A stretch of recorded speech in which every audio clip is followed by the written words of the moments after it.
In 2018, a Goldman Sachs banker was sentenced to 10 years in federal prison for his role in the largest financial scandal in Southeast Asian history. He was 36 years old. He had done exactly what his superiors asked him to do. He had closed the deals, collected the fees, and delivered billions in revenue to one of the most powerful banks in the world. But that's not the crazy part.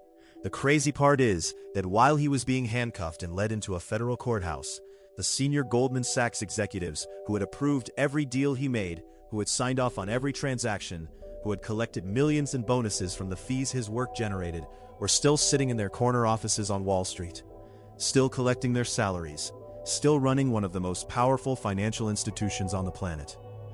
The crazy part is that Goldman Sachs itself, the institution that processed billions in suspicious transactions, that ignored every internal warning sign, that collected over $600 million in fees from a fund that was actively stealing from the Malaysian people, paid a fine, admitted wrongdoing through a subsidiary, and continued operating exactly as before.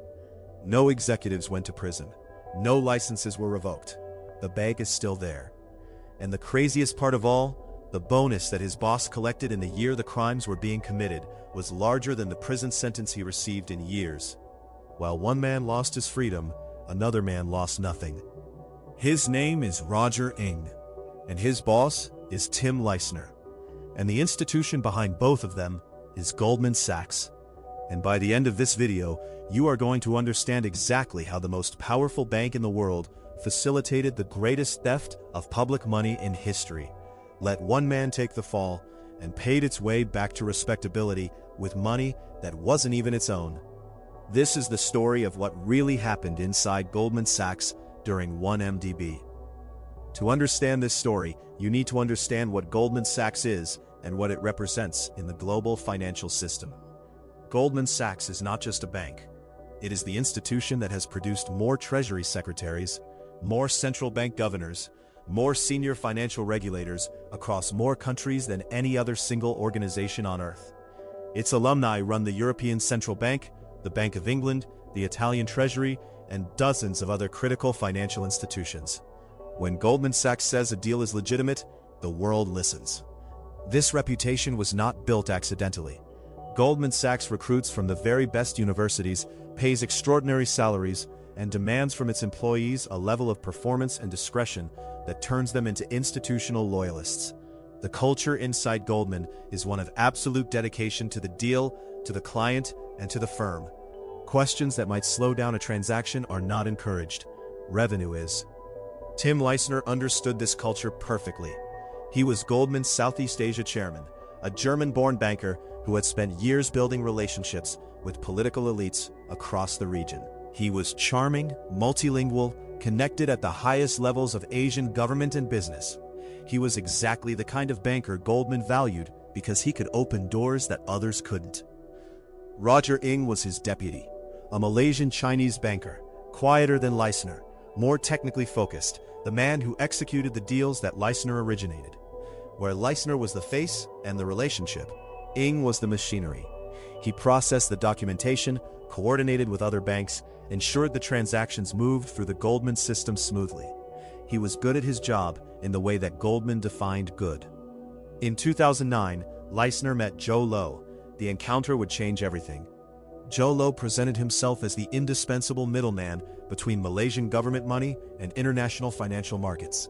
He had connections to the Malaysian Prime Minister, Najib Razak. He had access to 1MDB, the sovereign wealth fund that had just been created and was about to start raising billions. And he needed Goldman Sachs to help him do it. Leissner saw the opportunity immediately.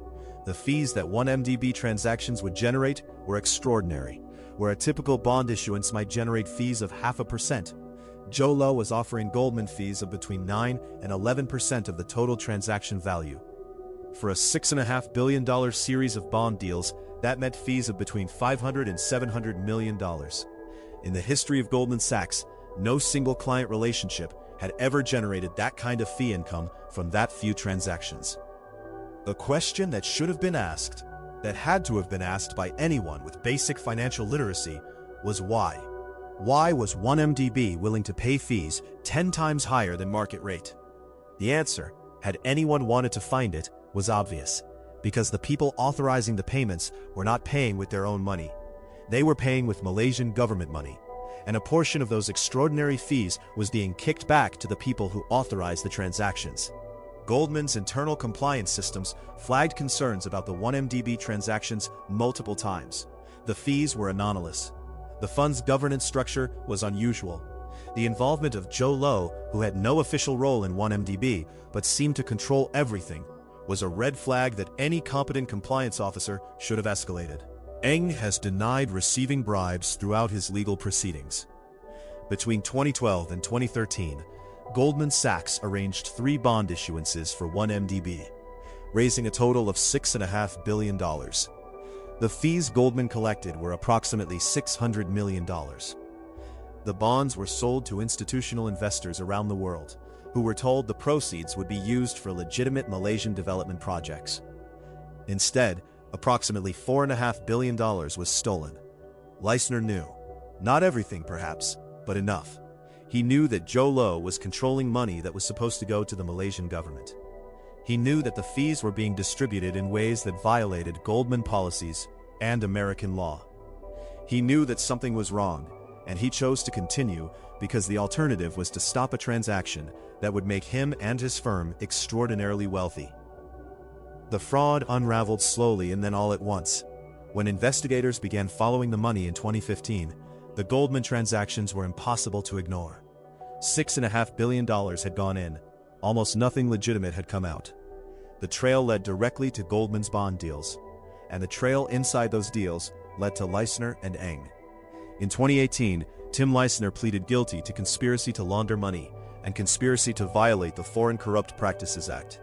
He admitted to paying bribes to government officials in Malaysia and Abu Dhabi to obtain and retain 1MDB business for Goldman Sachs. He agreed to cooperate with prosecutors and to forfeit $43 million in personally received proceeds. In exchange for his cooperation, Leisner received a sentence that has not yet been formally handed down because of his ongoing assistance to prosecutors. He remains free. He lives in the United States with his wife, the fashion designer Kimora Lee Simmons. He has attended charity events. He has been photographed at social functions. He is not in prison. Roger Eng did not cooperate. He maintained his innocence. He fought the charges through a full trial that lasted months in federal court in Brooklyn. In 2022, he was convicted on all counts: conspiracy to launder money and conspiracy to violate the Foreign Corrupt Practices Act. In 2023, he was sentenced to 10 years in federal prison. The contrast is stark, and it is the central injustice of this entire story. Tim Leisner, by his own admission in court documents, was the senior partner in the crime. He originated the relationship with Joe Low. He managed the internal approvals. He paid the bribes. He received tens of millions in personal proceeds. He pleaded guilty and cooperated, and remains free. Roger Eng, his deputy, allegedly received a smaller amount in bribes, played a supporting operational role, maintained his innocence, and received 10 years in federal prison. The American justice system explicitly allows and encourages this outcome through its cooperation agreements. Prosecutors need witnesses to build cases against larger targets. Cooperation is rewarded with leniency. Refusal to cooperate is punished with maximum sentences.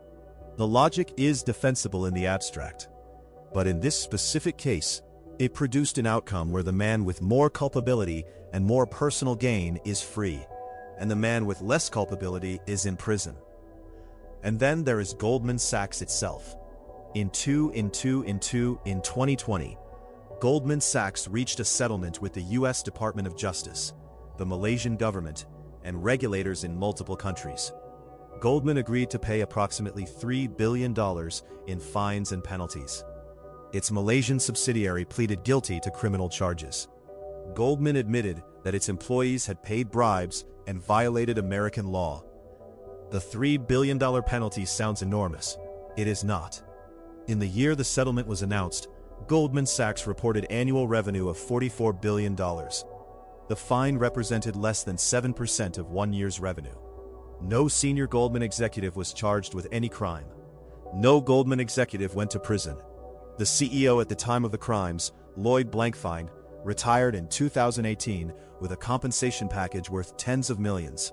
He has faced no legal consequences. The Malaysian government separately received $2.5 billion from Goldman in compensation for the losses 1MDB suffered. That money came from Goldman's shareholders, meaning the investors who owned Goldman stock, not from the executives who made the decisions that caused the losses. This is how accountability works at the highest levels of global finance. When a bank commits crimes, the bank pays a fine that its shareholders fund. The executives who made the decisions keep their bonuses and their freedom. The junior employees who executed the decisions go to prison.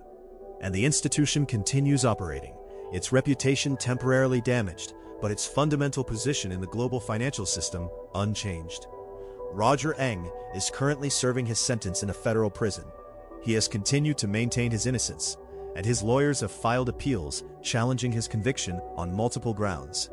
His family has spoken publicly about the injustice of his situation relative to Leisner's freedom. Tim Leisner awaits formal sentencing. Given his years of cooperation, legal observers expect whatever sentence he receives to be substantially below the guidelines, possibly resulting in time served or minimal additional imprisonment. Lloyd Blankfein and other Goldman executives who presided over the institution during the 1MDB transactions have faced no criminal proceedings.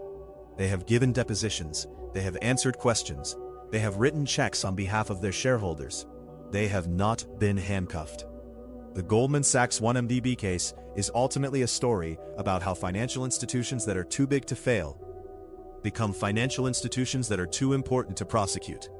Goldman's role in global capital markets, its connections to regulators and governments around the world, its status as a systemically important financial institution, all of these factors create an implicit protection that no individual banker possesses. When Goldman commits a crime, the crime is settled. When a Goldman banker commits a crime, the banker is prosecuted. The institution is too valuable to the system to be genuinely threatened. The individual is not. Roger Ng is 47 years old. He will be in his mid-50s when he is released from federal prison, assuming no successful appeal. He will carry a felony conviction for the rest of his life. His career in finance is over. His reputation is destroyed. Tim Leisner admitted to more serious crimes. He will almost certainly never see the inside of a prison cell. Goldman Sachs reported record profits in 2021, the year after paying its largest ever criminal fine. Its stock price is higher today than it was when the crimes were being committed. This is not an accident. This is not a failure of the justice system. This is the justice system working exactly as it was designed to work, when the most powerful financial institution in the world is involved. One banker went to prison, his boss got a bonus, and the bank got a fine it could afford to pay twice over and still report record earnings. If you believe the public deserves to know where the money actually goes, subscribe. Every week we cover the frauds, the scandals, and the financial crimes the system would rather you forget.